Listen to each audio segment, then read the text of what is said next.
Welcome everybody. Today I'm with Wanda Koehler, my longtime student and disciple. I'm here out in the lovely cornfields of Denison, Minnesota, and I'm going to grill Wanda today. Stick around. We're going to have a fantastic conversation.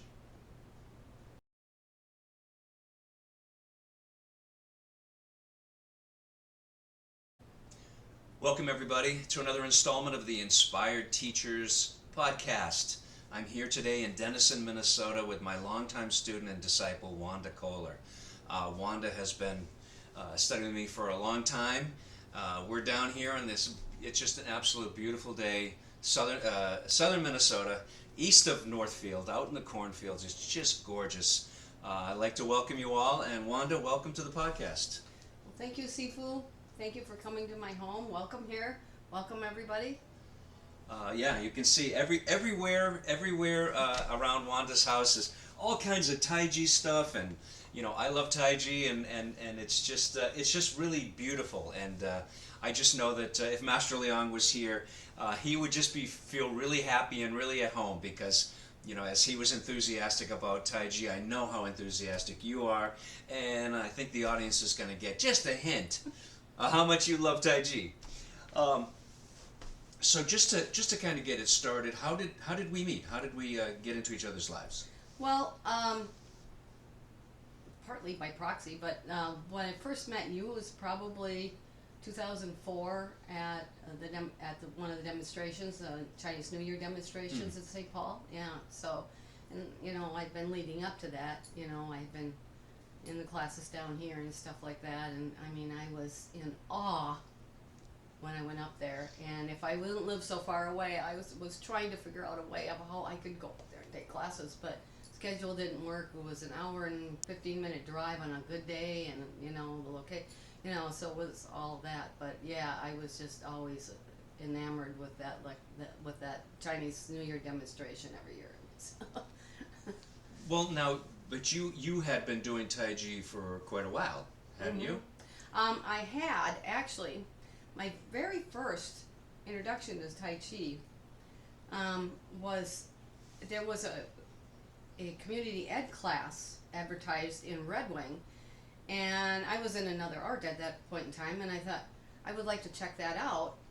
It didn't quite work with my schedule, and I didn't quite understand what was going on, so I tabled that, and then, as we'll discuss more later, I ended up at the University of Wisconsin River Falls. Working on my bachelor's degree with maybe 4 grandchildren already, but I wanted to get that before a certain age. But anyway, one of the things that they advertised there was a Tai Chi class, and it was through the continuing ed department, much less like Carleton's Rec Center. So it was, if you were affiliated with the college in any way, spouse, teacher, student, staff, you could join this class. And it was taught by a man by the name of Ed Halloran, and he was a professor in the education department. And I actually still have, and I forgot it, it's over there, which I'll show you later, but the list of the 150 postures for the long form. I have that one from 20 odd years ago. And it's clearly is labeled Master T.T. Leong. So I remember, and it fit into my schedule that, it never interfered with any of my credit classes, where I could go to both sessions every week. Wow. So I did that, and I remember it took about a year to learn the entire long form. And as you know, there's terms and things and stuff. He had cut those out. He didn't teach them. And then I remember one summer. Now keep in mind, I live an hour away from there, at least an hour away. One summer, I was not taking summer classes, but some of the people that took the class still lived around there, and there were some students that stayed on campus, either they worked or whatever. There was a group of us that would meet in the summertime. There is a band shell along the Kinnick River. The Kinnick River bisects campus. And there's a band shell type thing, an amphitheater there. And we would meet, I would drive all the way up there and meet them in the morning to practice Tai Chi Mm. for as long as they were there. Some of them were there for the 6 weeks, but it was, almost every weekday that one summer. So yeah, I was lost in a lot of ways when when I graduated. Now, just to back up a little bit, you do have a dance and a martial art background before you were introduced to Tai Chi. I do. That was part of my searching process. I am not someone who naturally likes to move. Some people are energetic and they're all on the go all the time. I was not that. I would have probably sat and read and done sewing and all this kind of stuff, and that I knew that wasn't good for me. So I did like to walk, so I walked a lot. So I'm backing up quite a ways here, but this kind of fits in. So once, and I was in tiny town Minnesota. I grew up in town, which, walking it, you just did it. I mean, not everybody had lots of cars, so you just did it. Or your bicycle. So I knew I liked that kind of thing. My mom had taught me to old time dance in the kitchen, and I loved it. I had a group of friends. We would meet at an old time dance place, and we would dance the night away until they closed. And this is in high school, when most kids would go in the rock and roll place. We were going to the old time dance place. So to move on, probably when I was about 18, 19, I got married for the first time. And moved to the Twin City, into the northern Twin Cities, into the suburbs. And I didn't start right away, but for some reason I found out that Anoka Ramsey had taught the ballet. They had a ballet teacher there, and she also taught some modern dance. And she actually was from Duluth. She taught dance with the Duluth City Ballet way back when. And so I joined that class. I signed up for that class and enrolled basically in the Anoka Ramsey Community College. And a lot of your listeners are going to get a kick out of this, especially if you're from Minnesota. Back then tuition for one credit class was $9. Wow. Yeah, times have changed. A little bit. So I know this is kind of a long story. So That's okay. So I did that, and she taught me how to teach kids. I was not ever a professional. I was not even an amateur, but I could teach kids. I could do the basics. I could do the bar work. I could do floor work. And that's what I did. She taught the kids that were more advanced, and we do lecture demonstrations and all that. Absolutely loved it. I also took private jazz lessons from a gal in the northern suburbs who had danced with Gus Giordano in Chicago at one point in time. I did some, just because I wanted a different genre in there. And that was fun. I learned isolations, and that type of thing. So yeah, that was my background. And then I taught dance, and then Rick and I moved to Staples, and I actually taught dance through the community ed there. And then I got into a horse of another color entirely. The Just for Kicks president, who still is, she's out of Brainerd, she wanted a chapter at Staples. And so I contacted her, and I taught Just for Kicks for a year. I coached it. You don't really teach it, you coach it. But that was so different from the other ones. It was almost a cross between cheerleading and dance. I mean, it's really cool, but yeah, I was a little out of my element with it, I didn't quite understand it. So, but that was fun. So Rick and I moved to Cannon Falls. There's dance classes. There's a dance studio there. I don't really want to get back into that. There's a dance studio to teach kids to dance. They had the Taekwondo class. At the dance studio? No, they had Taekwondo class for community ed. Oh, through community ed. Yes, it was run by, and I believe his name was John Wong Park.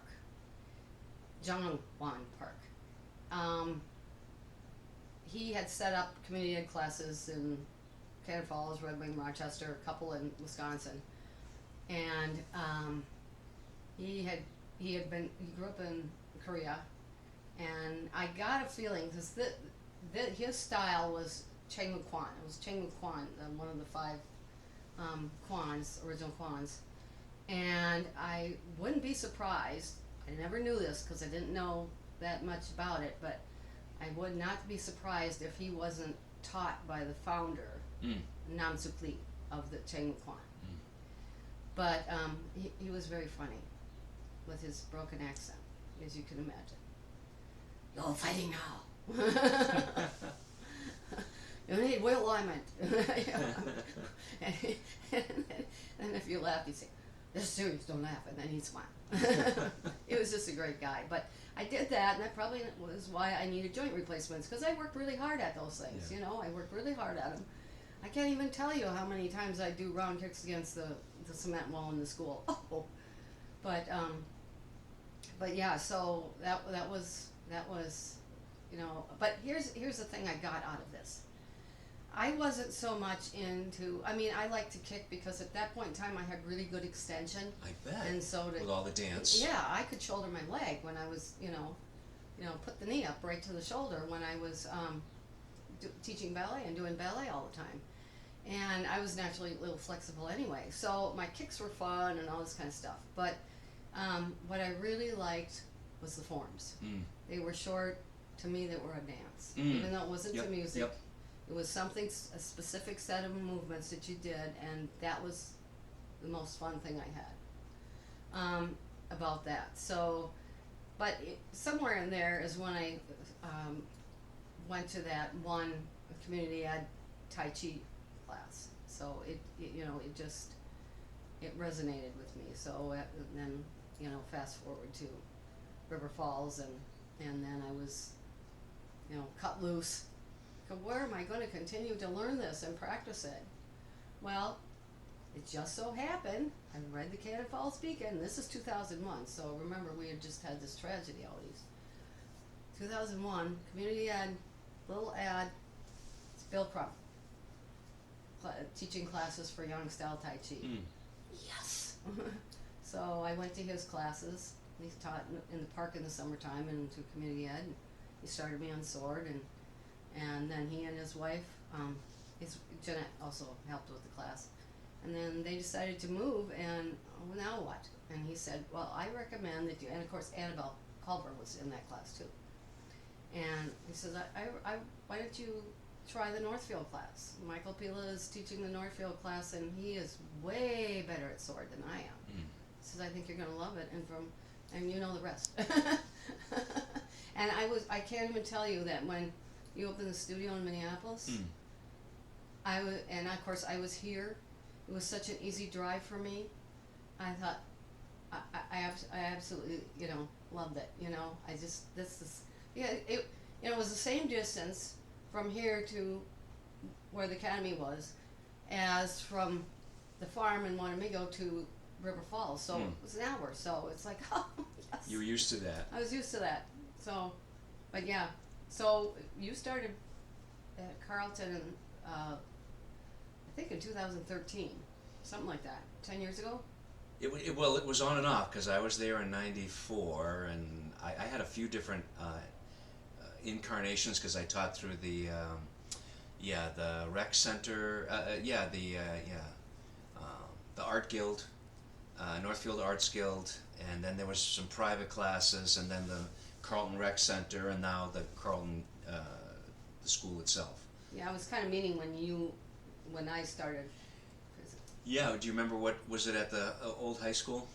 No, I don't go that far back. Okay. It was at Cowling. Oh, it was at Cowling, yeah. Mhm. So yeah, that was through the rec center, Mhm. a couple days a week. And did we get through the sword in that class, or some? Well, I already had the sword. Yeah. I actually, if I can reference your other students, so I had Michael Pila went for 4 years there, and then Dominic came for a couple of years, and Paul McGee, and then I also, on occasion, well, and not as regularly as I'd like to because of the time of night, but I would go down to Rochester to Mike Kane's class too. And all of those helped me with different things. I think between the sword, which I kind of had already, but Michael Pila really gave me really good instruction on it. I would come for his sword portion. I think it was Paul McGee that taught me the saber and the fan. Mm. So, and then of course the year or 11 months I was out after my 3 surgeries and my collapse, and spent a lot of time in the hospital, I had to basically relearn all this stuff. So. But you, I remember because you came up to the cities, you learned Sancho, you learned pushing hands, and you basically learned the Taiji system. Yeah. Do you have a favorite form? Well, it really is the long form, probably because I've been doing it forever, and anytime, if you're making tweaks to it, it doesn't matter to me. I like it. I like it. I also really like the medium form, the one you taught. Yeah. I really enjoyed that. Sorry, Professor Chang, but I was never really enamored with that one. Oh, you didn't like his short form? Oh, I liked it, but because of you putting together that medium form, it always felt like there were parts missing. Yeah, yeah. I mean, it was great to be able, because it took less time if I didn't have time. But that was one I actually worked on so much and had so much in different classes that I was tired of it. And I really haven't done it for a very long time. But the medium form put back a lot of those elements that I felt were missing. Without it being as long as the long form, obviously. Yeah. So. And you learned some other styles from me as well. You learned some Xingyi, I remember. Yes, I surprisingly enjoyed that. When I first started that night, singing, and I'm going, huh. And I have to be careful because of my joints, Yep. right? I can't just, and, but I love it. I still practice it. I mean, I think the name escapes me, but that little form. The linking form, the Linking change form? Yeah. Yes. I love that. I love the linking form with the saber. I mean, yeah, no, I don't know why. I mean, I just really, really like that one. And did you do any of the Bagua? Very little. You taught me the 8 mother palms. Okay. But I really work from your videos. I'm trying to work on it piecemeal on the 64. Yeah. Yeah.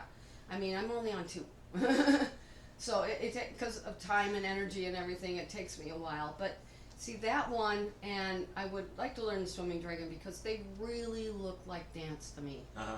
When you get that 64 mother palms and all 8 of those things together, when I've seen people do it, you do it, or one of your students do it, it's like, this is a dance. Uh-huh. Swimming Dragon is a dance. I may never learn the martial aspects of it, but I'd like to at least learn the form, There's an old Chinese saying. It says, in practice, like you're dancing, like a lady dancing. In fighting, like a tiger eating. So it should look, when I think of some of the most formidable martial artists I know, when they move, it's just, they look so flowing and, Yes. yeah, very dancey. You just don't want to get in the middle of that dance. Right. And you learned 12 animals too? I did. Well, the only one I didn't have actual instruction, I think, is a snake. Snake. But I do have Master Choice videos. There was a video set. Yep. It's on my laptop. Yep. And so I haven't done it, but my intention is to, review the ones that I did learn, and then take that out and and try that, because that one didn't look too difficult, given what I know about the other ones. Yeah, it's definitely shorter than Yeah. many of them. And you had met Master Choi? Yeah. What was that like? 2 seminars. Oh, that man is amazing. Amazing.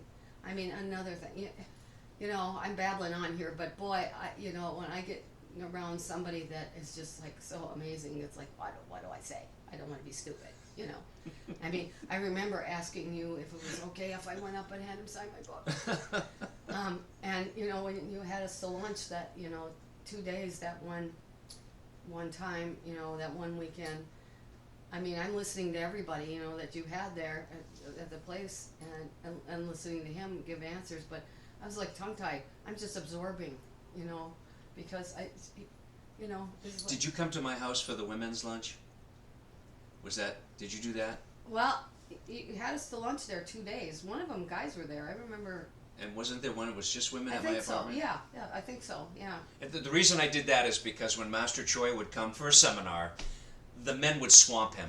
I'm watching, and the women would all stay back, and they would be, asking him questions and talking to him, and the women would always hang back. So I said, okay, this is for women only. Come to my house. We're going to have lunch, talk with Master Choi, and he was just tickled to be able to talk with them, and the women could ask all the questions that they wanted, and yeah, it was really good. It was Except a good me, time. because I was tongue-tied. It's like, Well, you were shy. Master Choi is sitting over there, and all these other gals are asking great questions. I'm just gonna listen. He is larger than life. He does have a lot of energy. Man, He can fill the room. unbelievable. Yeah, talk about a master, just on so many different levels. And so you said solo form is your favorite form, and I really enjoy that answer.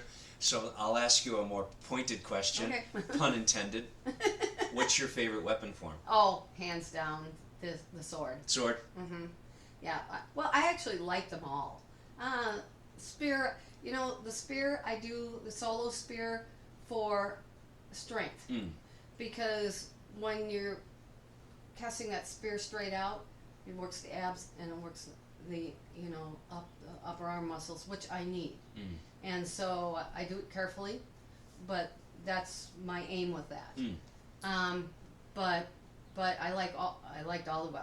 I love the fan. I love it. But my favorite, my go-to is the sword. The other one I do regularly, almost every day, is a karambit. Well, I got a whole collection of karambits in the other room. Believe me. I love the karambit. And what I do with that karambit is, I use that as my spacer between doing the left and the right side.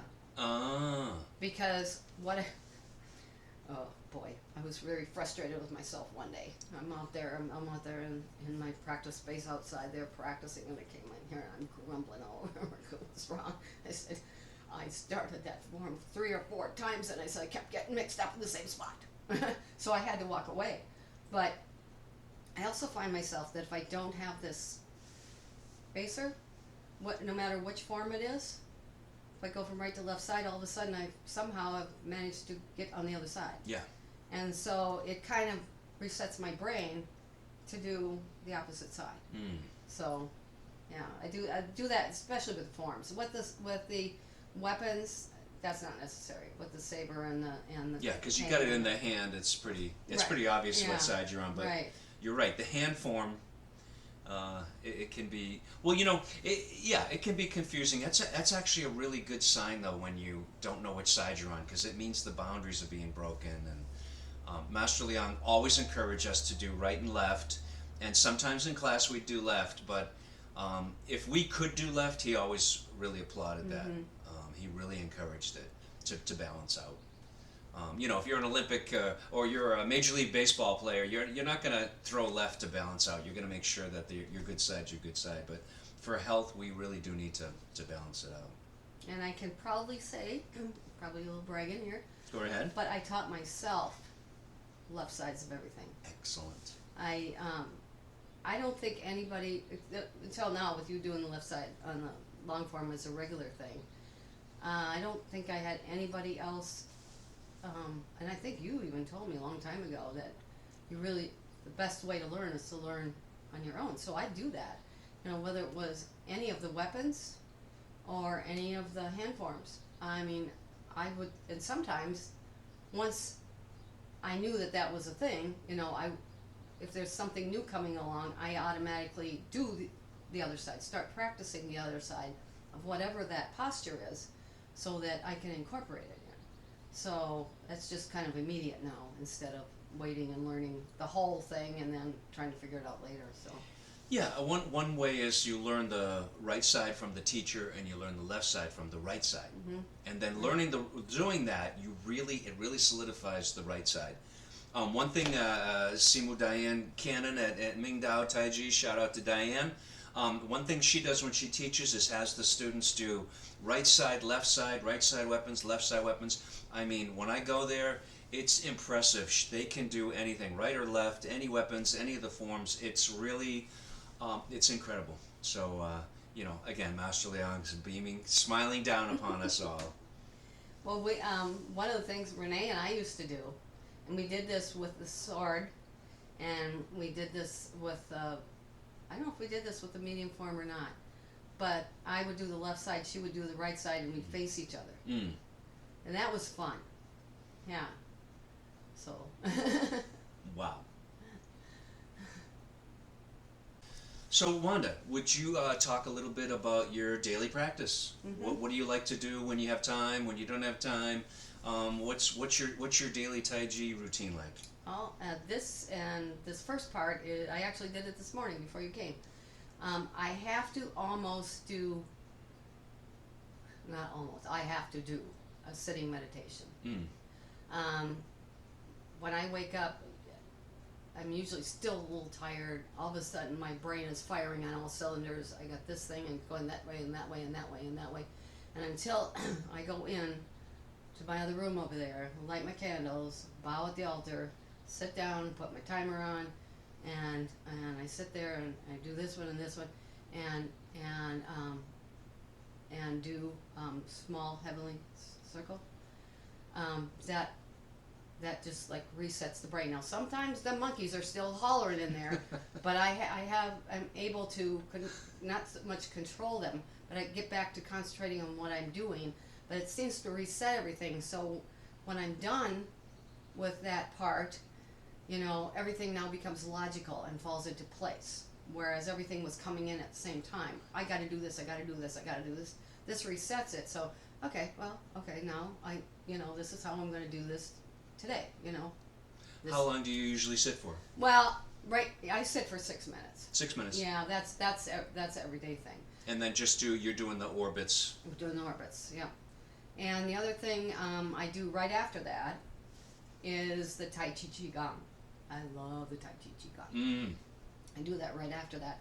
And since there's carpeting in the other room, the next thing I do is I do the floor stretches. And I know this is all out of order. I have to do things a little out of order than with class.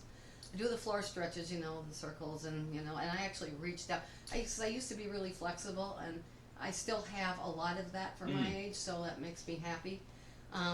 But the other one I do is what we used to do up at the academy. I call it the fold over. Yes. And I have to do that for a couple of reasons. This is extremely important. I have this shoulder totally tightened up, and it's still a problem. I've still lost a lot of range of motion. There's no tears or anything, the doctor said, so it's not like that. But what that does is folding over, having the arms out and relaxed, it's basically the shoulders down on the floor, relaxed, and folding over the other way, it relaxes the shoulder that's out. Yes. And it also, the knee that goes this way, it also relaxes the IT band on the outer thigh. A lot of people that are real athletic and exercise a lot, they always talk about their IT band tightening up, and they try to get on them little foam rollers and all that kind of stuff. And this actually, to me, does the same thing. Yeah. And so I basically count to 20. Mm. I do twice both ways and count to 20. And by that time, the shoulder has relaxed quite a bit, and this outer thigh is relaxed quite a bit. And then, if the weather's good, I'll go out on that deck off the kitchen here, and I will stand there in the morning and listen to the birds while I'm doing Qigong. Mm-hmm. And then the other thing I do out there is the eighth brocade, the bend over, hold toes to. Yes. Yeah, that one. Yes. I do that, and I do those 3 times each. And then I come in and I do the warm-ups. And again, it's for mobility. I mean, I have to do those upper body warm-ups for my shoulders. And then I will do, and I do horse stance. Horse stance, and then I will do, probably go back there in the kitchen, and I will do golden roosters and separate foot. And because of this bad foot, I really have to do the golden roosters, or all I do is wobble on this foot. This one's okay, but so all of this is really important for my mobility.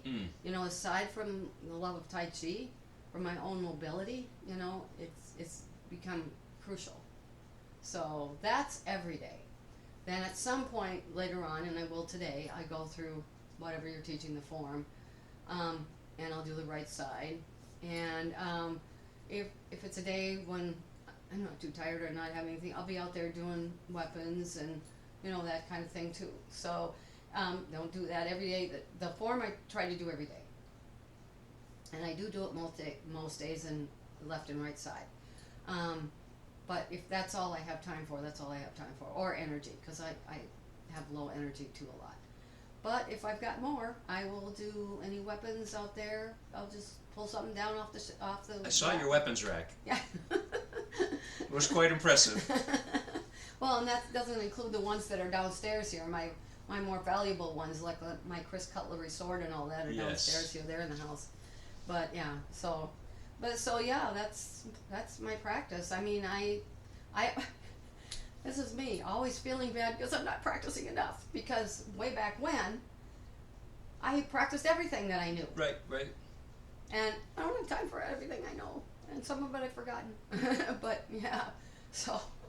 But my Sufi teacher, talking about daily practice, he one time he said, your daily practice should be like your clothes. Mm-hmm. If it's too tight, it will restrict you, and if it's too loose, it'll fall off. Yep. And you know, I've seen both. I've seen people that are just so tight with their practice that's not working, and then people that are like, yeah, whatever, and then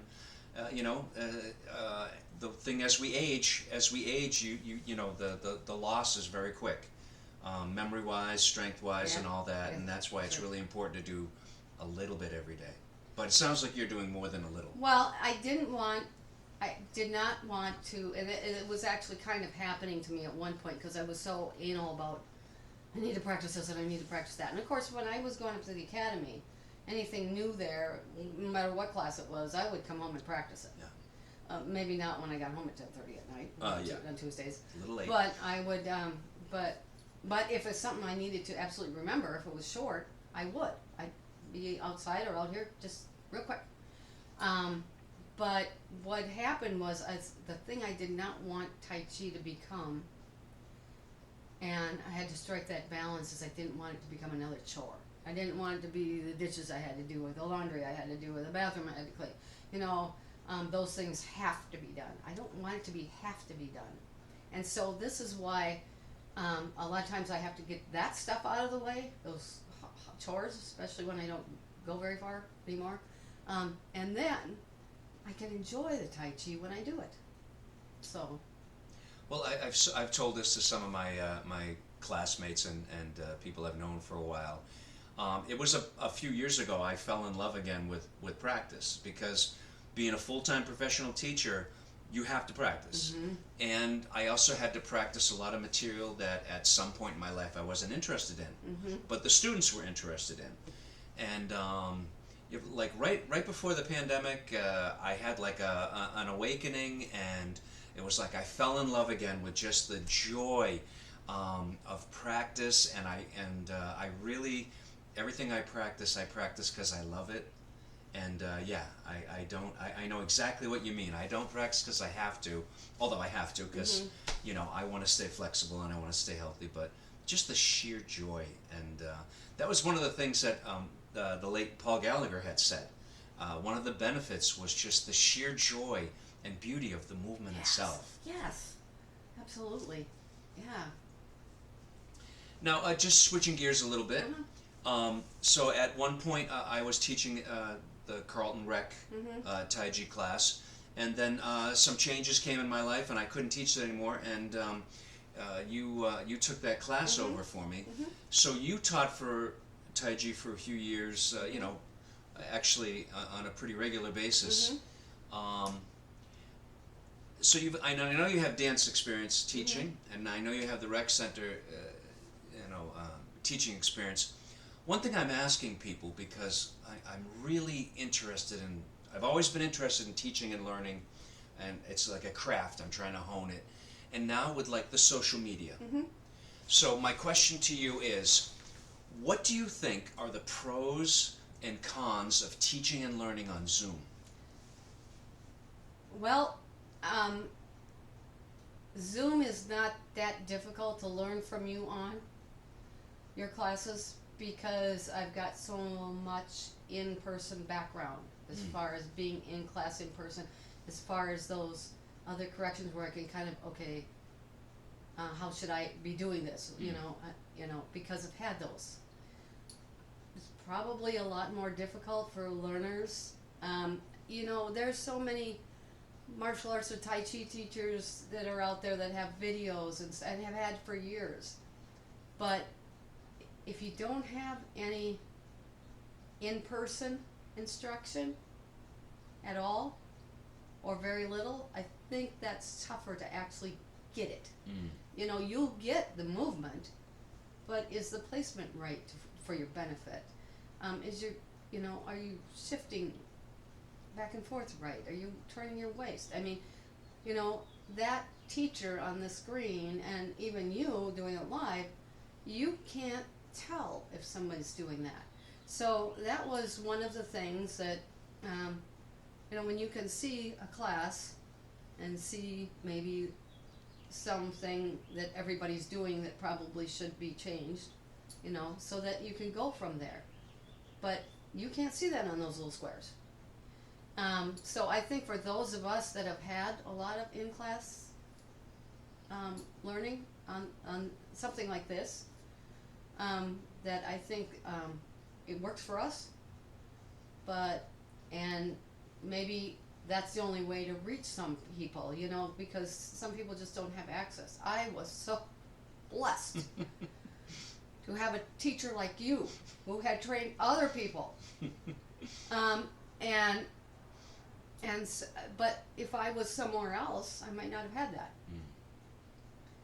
So it's a tool, and I would never discount anybody from learning online, whether it's straight online through videos or stuff that's already out there, like even your YouTube page, or actually getting in a live class, because if that's the only thing they can do, because they will get something out of it. Yes. But I absolutely think it's a little bit more difficult for rank beginners too. You can teach an aerobics class like nothing on a Zoom class. I mean, you don't have to move much, especially low impact or anything, so that works. But something like this that has a lot of nuances to it, I think it's a little. But again, I don't think with the pandemic and everything that Zoom is necessarily a con either. It just working better in certain situations. Yeah, I don't think it's a replacement. I really think it's an addition. It's an addition. Mm-hmm. Zoom confirmed for me all the subtle parts about teaching and learning. Like it's very easy in a room to say, okay, just follow along. It's hard to follow along when you have to focus your eye on a screen, right, on an icon, or yes. One thing I noticed in the Zoom classes, I literally can't stop talking because people are using the eye and the ear. Mm-hmm. Whereas when we're in class, there's this whole, it's kind of like, the psychic magic part about right. it where, you're just in that atmosphere, mm-hmm. and you're picking up all those motion cues and I agree. I really, there's a lot of people, like say some of my people that join the Zoom class that are out of state. Mm-hmm. It's really good. I don't know, I've been experimenting with the pushing hands mm-hmm. On Zoom. Of course, you have to have a partner. Mm-hmm. But I really believe it's a valuable addition, but it can never replace the in-person. Not in a form like, not in a art like Tai Chi. No.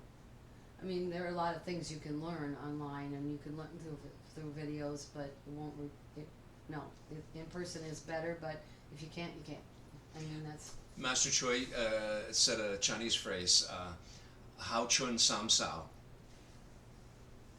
Pass from my mouth into your heart, which means mouth goes to the ear, and it's just the idea about this real subtle way that.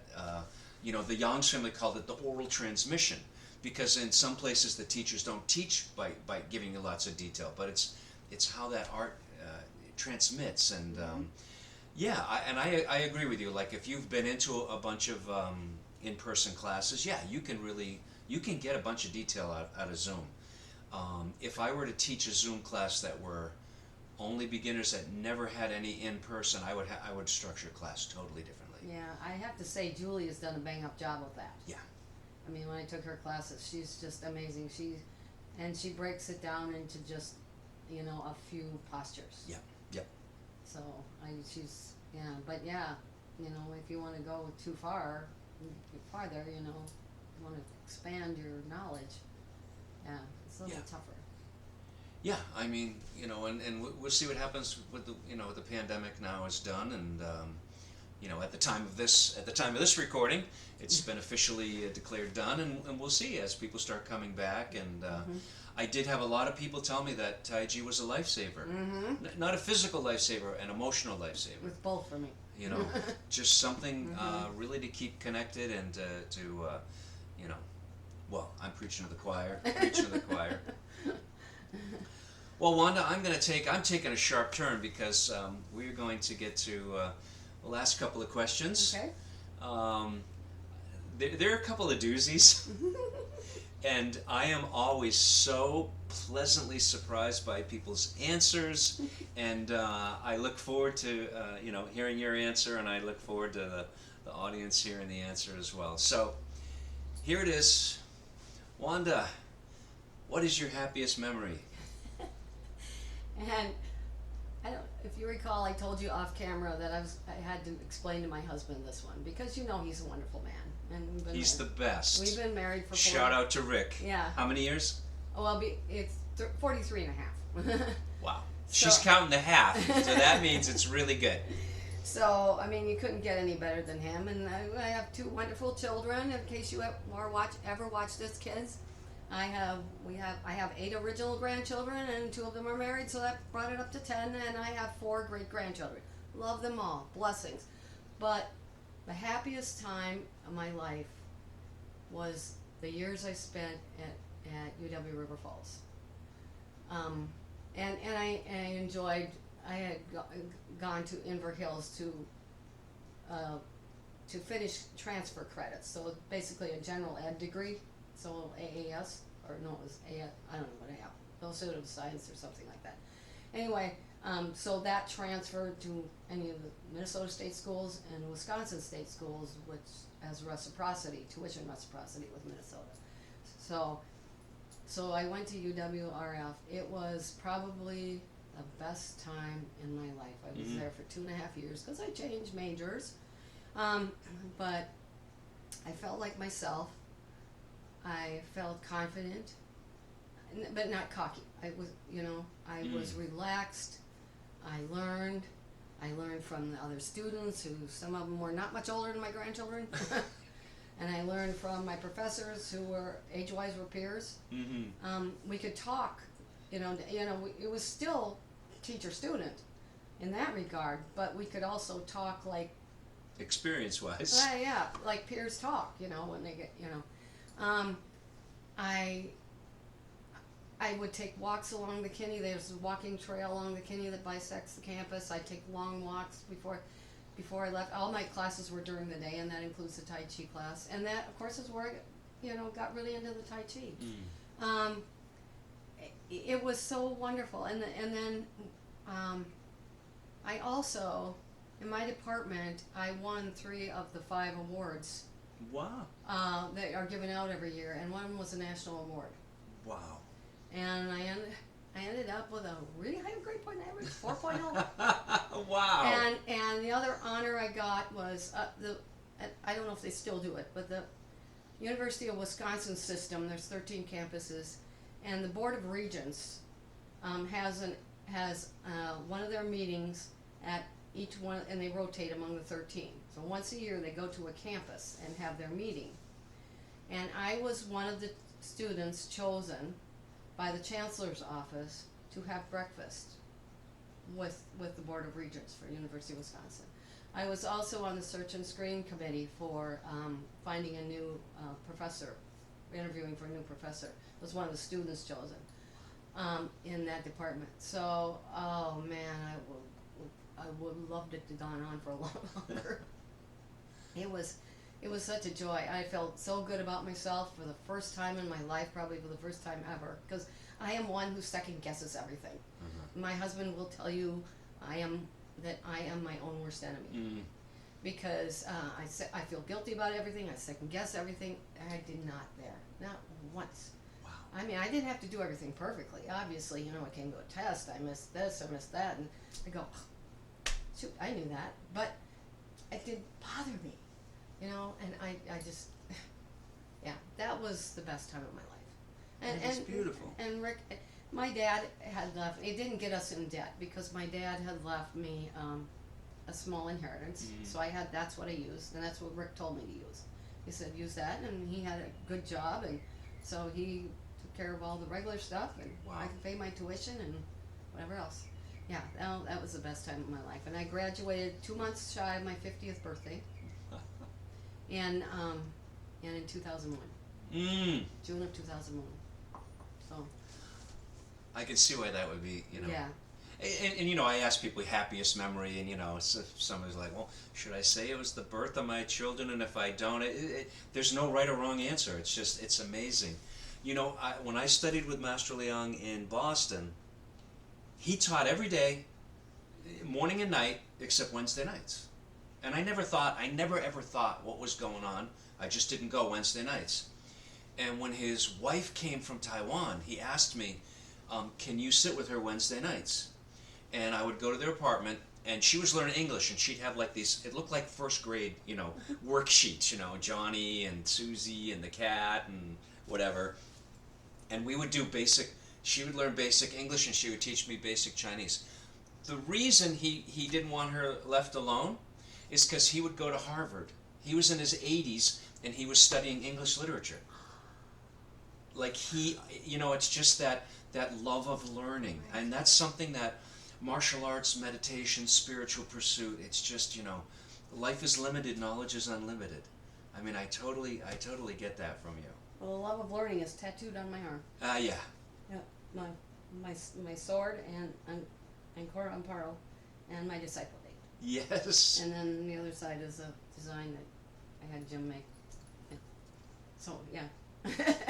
The Tai Chi thing is tattooed right on me, Sifu. you are well. We could have seen that without the ink. Wanda, this has been great, and you know, before I ask my last question, you know, I just want to thank you again. I thank you for your devotion. You know, it's like whether I see you at class or not, I know that you are just steady as a rock. I know that you're. You know, like you'll ask me, have you seen this book? Have you seen this thing? I mean, I just know that you are constantly honing and refining your art and your love and of this amazing Tai Chi. So I just want to take this opportunity to thank you publicly. Well, thank you for coming and letting me babble. Well, I hope I'm going to get you babble just one little more, just a little tiny question, okay? Okay, Wanda. You're looking in your magic crystal ball, and you look in there, and tell us what you see. Well, okay, this is another question I discussed with my husband because you'd asked so many people about this. I told him, I threw the damn crystal ball out. I said, no, maybe I'm going to change it to, I gave it away. Because here's the thing, when it comes to personal, looking into a crystal ball too far doesn't look good, right? I'm going to be 72 years old, in July, but here's the thing, and this is on a personal level. So as long as Rick and I are healthy, yeah, my vision is going, and yes, I have a problem with my ankle. It's not painful, so as long as it's not painful, it's fine. But I'm grateful. You know, you see my place. I mean. Yeah, you live in paradise. There's grander places, but I love this place. It's beautiful. beautiful. From the first time I saw it. I have a wonderful husband. My older granddaughter and her husband and kids live 3 miles up the road. You know, my son is my son's around. I mean, I'm grateful because of what I have. And I'm probably most grateful of all, well, not of all, because I'm obviously grateful for my husband, first of all, but Tai Chi, because it all fits in there, and it all adds to my gratitude level. So my poor husband, I wake up in the morning, you know, because I'm not a morning person, and sometimes, and I have a tendency just to, I'm an emotional person, so it's like, and I beat myself up a lot and all this kind of stuff. But he's so steady, he knows that, and so he's just there. You know, she'll tell me what's wrong. She'll get over it. I'm never mad at him. He knows I'm never mad at him, but I'm usually mad at myself. And so the Tai Chi is, steadies me, and keeping my mind on the things that I'm blessed with. As far as Tai Chi and the crystal ball, what always encourages me is I have a relative in Minneapolis. I actually, just not far from Minnehaha Parkway, not Minnehaha Parkway. And her husband was studying Tai Chi with another teacher. And I think he said the teacher taught in his basement or something like that. So he was into it. It might be a little different than what we're doing. It was young style, but I never saw it, but we would talk about that. So there's you, who's amazing, and then there's other teachers around who are probably pretty good and well trained. They're teaching here and there, and people are quietly learning this. So Don worked with, I don't know if he still does or not, but he worked with this teacher for years and sort and everything, because we talk about it. The other thing is I have a relative in Vancouver, British Columbia, and she actually, and weather permitting, goes to Queen's Park, and there's a Tai Chi group that meets in the morning at Queen's Park. So they're all over. And then of course you've got that, which I missed last time I was in Thunder Bay, but that Tai Chi too, they put in a park there, and that's where the Tai Chiers meet. And I want to go back up there to see that specifically. Last time I was in Thunder Bay I didn't, but so those things are all over. And then if you've got so many great disciples all over the country, and so if you've got people kind of promoting it, maybe even quietly, the art's gonna stay there. I know with me, I'm always surprised that even medical people have never heard about it. Well, what's Tai Chi, And so I get to explain it. I maybe even get to do a little demo. I mean, that's happened many, many times. Wow. I'm not going to give them a whole long lecture and demo, but this is what it is. And just a real brief explanation. Maybe it'll pique their interest, and maybe like me, with that Tai Chi class back in Red Wing, it leads to something else. Well, and you know that Master Liang had cirrhosis of the liver, and he basically took up Tai Chi, and it saved his life. And one of the things he encouraged, he said, if this is for you, not only do you need to learn Tai Chi, you need to learn how to teach it so you can save another person like me. And it is interesting, the people that have had, physical, mental, spiritual, emotional healing by doing this amazing art. Yes. And Yes. it's just wonderful. And I don't care who the teacher is or the style. Most Tai Chi people, we're all family. This is true. It's just it's a brother and sisterhood of of slow, soft, and smooth. Well, thanks again, Wanda. This has been really wonderful. I get to learn another.